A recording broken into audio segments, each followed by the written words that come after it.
got back from Seattle yesterday. Just got back from summer school. Glad to get that over with. And just got your tape too. It's good because I was wondering what had happened to you. Sounds like you aren't in the best of spirits these days. You're just, I don't know, kind of up and down about things.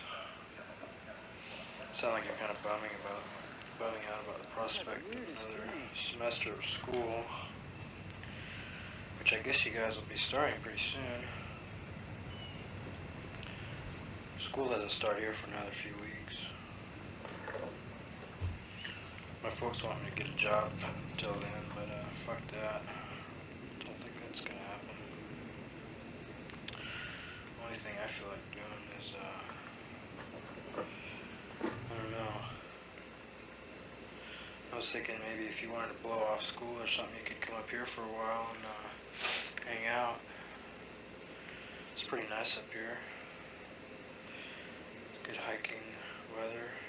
There's a big concrete M up on the side of the mountain. Maybe we could hike up there or something. I'll probably have to spend some time with Linda, but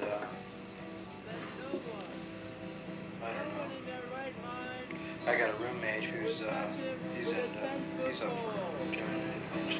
With a 6-foot pole, with a 6-inch pole, well, maybe a 6-inch. That's a disturbed young man with a tan. And problems so deep. And so personal, torturing himself with a tan. And so personal, past the conical. Be able to use that man with a tan. That's a disturbed young man with a tan.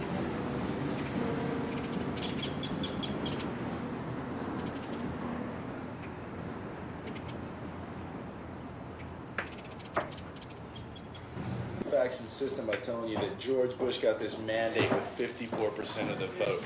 And you know, that just doesn't take into account the whole population of the country. They say that 50.3% in the media, they say 50.3% of the eligible population participated in the 88 election.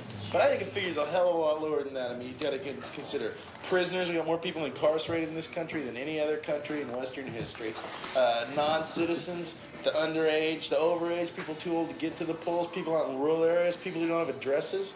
I mean, it could be conservative. The figure's more like 35%. So Bush got 54% of 35%. What's that? 18%? Maybe 18% of the people in this country support him. That's nothing. That's nothing. That's not a mandate.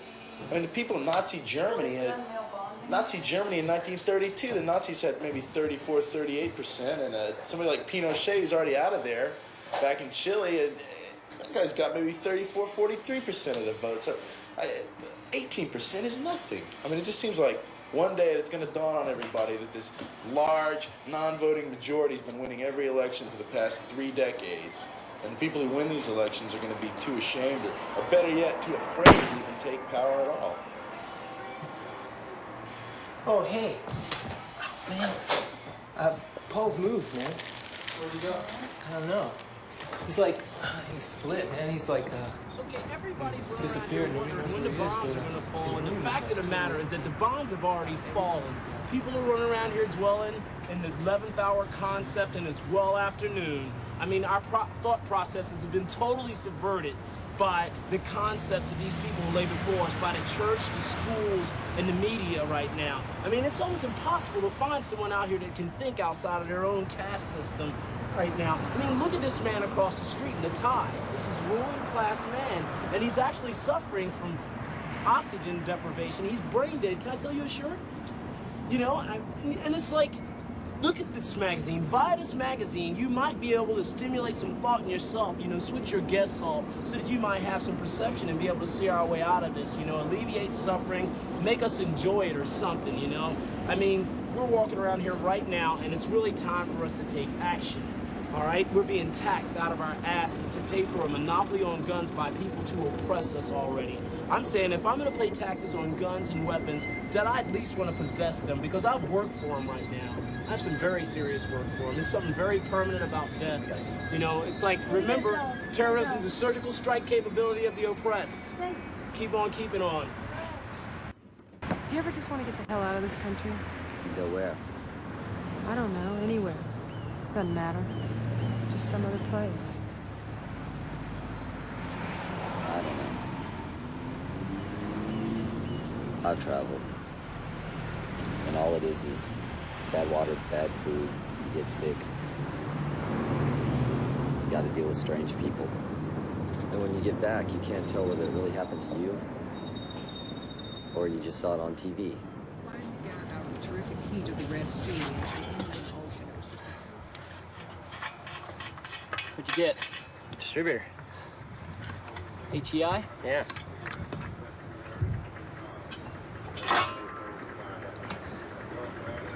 You gonna pay for that? Uh-huh. Listen, go over there by those AMCs. There's a hole in the fence. Okay. Just go through there. All right. Pick me up on the other side.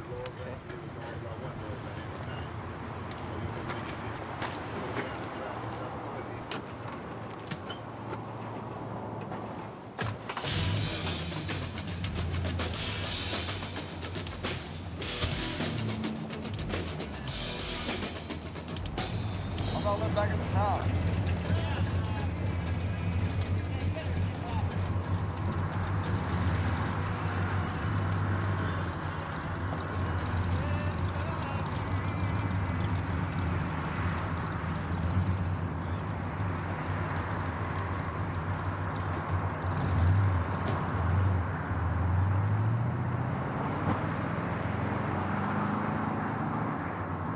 Fought with Orwell. Didn't know it then, of course. Still have my CNT card. Show it to you later. Those days in Barcelona, my God. The workers were really in the saddle then, during the revolution. Communists killed it long before Franco got there. Just look at that shit. I've always dreamed of pulling a Guy Fawkes on the Texas legislature. Just blow the damn thing sky high. I've got maps in my room, and I'll do it someday. Texas, so full of these so-called modern-day libertarians with all their goddamn selfish individualism. Just the opposite of real anarchism. They don't give a damn about improving the world. But now, Charles Whitman, there was a man. 23 years this summer. This town has always had its share of crazies. I wouldn't want to live anywhere else. I would have been there, too. I had lunch right out front there every day that summer. But my fucking wife, God rest her soul, she had some stupid appointment that day. So during this town's finest hour, where was I? Way the hell out on South Congress. The time I got there, everything was blocked off. Shit. It's taken my entire life, but I can now say that I've practically given up on not only my own people, but for mankind in its entirety. I can only address myself to singular human beings now.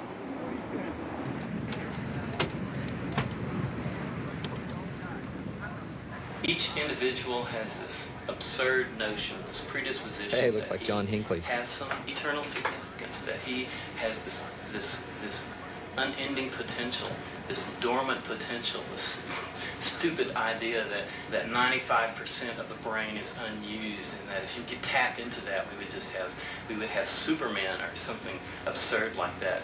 All it does is frustrate man. All it does is remind him of his limitations and to frustrate him. It's just a concoction of lies, a dynamic that drives men to do things. Yeah, let me fast forward it to the part where he blows away his camera. It's pretty good. Every action is a positive action, even if it has a negative result.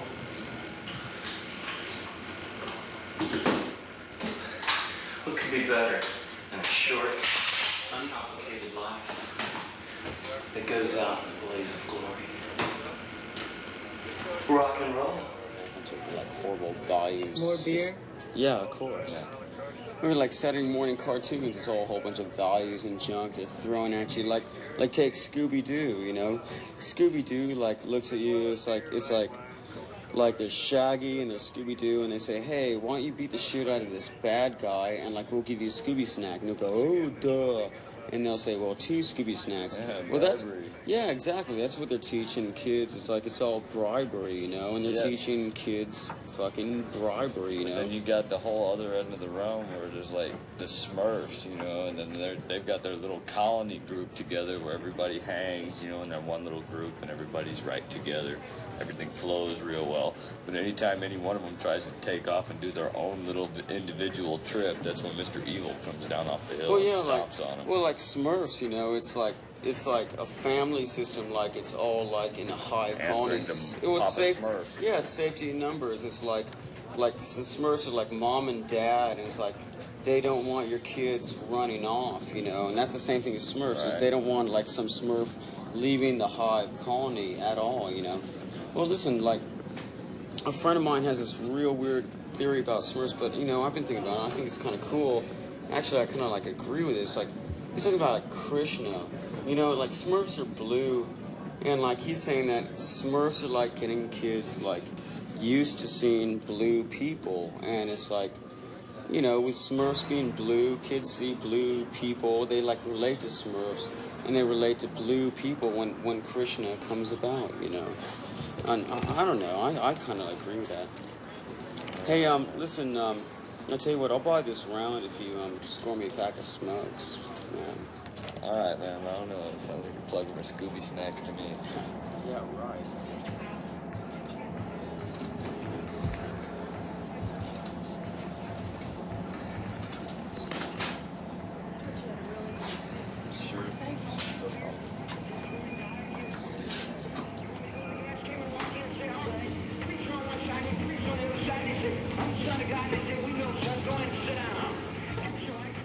$5 cover. I got a stand. Hey, Kelly. Nice shoes. Hey, what is that? Oh, it's my Pixel Vision camera. It's for a project that I'm putting together. Hey, I'll tell you what. Why don't you take it and shoot whatever you want, pass it around, and we'll see what we come up with later on, okay? But I want my camera back, all right?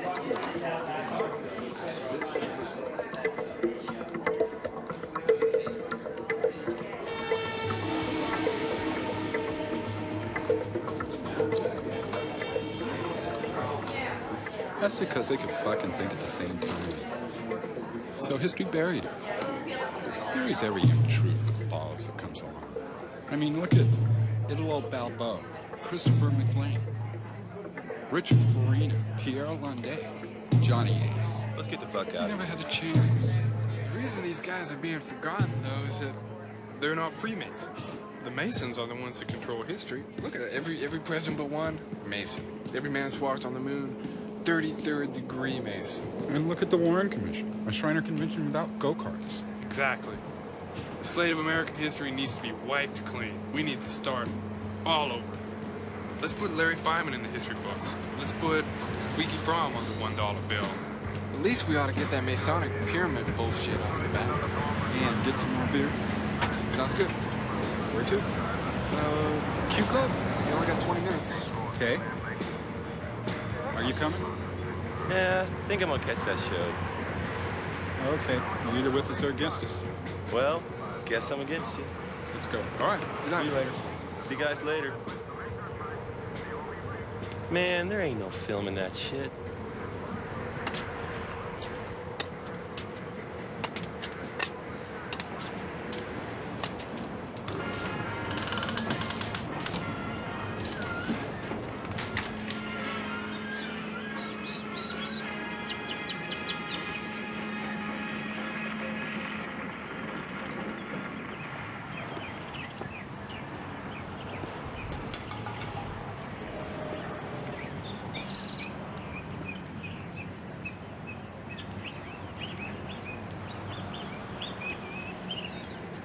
When young, we mourn for one woman. As we grow old, for women in general. The tragedy of life is that man is never free, yet strives for what can never be. The thing most feared in secret always happens. My life, my loves, what are they now? But the more the pain grows, the more this instinct for life somehow asserts itself. The necessary beauty in life is in giving yourself to it completely. Only later will it clarify itself and become coherent. Weapons giveaway program. It's like one of those government programs. Just come and fucking get anything you want. We're gonna give away all the fucking automatic weapons. All the side loaders, clip loaders, shooting backs, Saturday night specials, Colt 45s, shotguns, anything you want. Chains, knives, straight razors, bottles, brick bats, baseball bats, big kind of slanted jacket kind of things. I want to see a goddamn big motherfucking shoot 'em up, kill 'em, bang, stab 'em, crush, flies, kill, motherfucking boiling oil, catapults, throwing rocks and shit and blowing up undercover shit, yeah. So I want to see people putting secret things in fucking cars and fucking explode and see the people explode in them. I want to see knife cutting, slice cutting, chopping, blowing up. Ah, yeah. That's right. A free fucking weapons giveaway program. I see it. We're gonna solve all these goddamn Hey, what does your problems. shirt say? What does that shirt say? It's Russian. I don't. I can't really pronounce it, but it means in Russian, you can't learn to plow by reading books. Old Russian. Oh, what's that book? What's that book? Yes, I can't. It's The Burning Brand. It's diaries from this crazy guy. Yeah, here's a tape. This is one of my tapes you can have. Your tapes? Yeah. I have some songs. Really? I can record things. I'm recording right now. Really? Yeah. Yeah, I hope you like it. Yeah. Okay. Take it easy. Yeah.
I can't feel you anymore.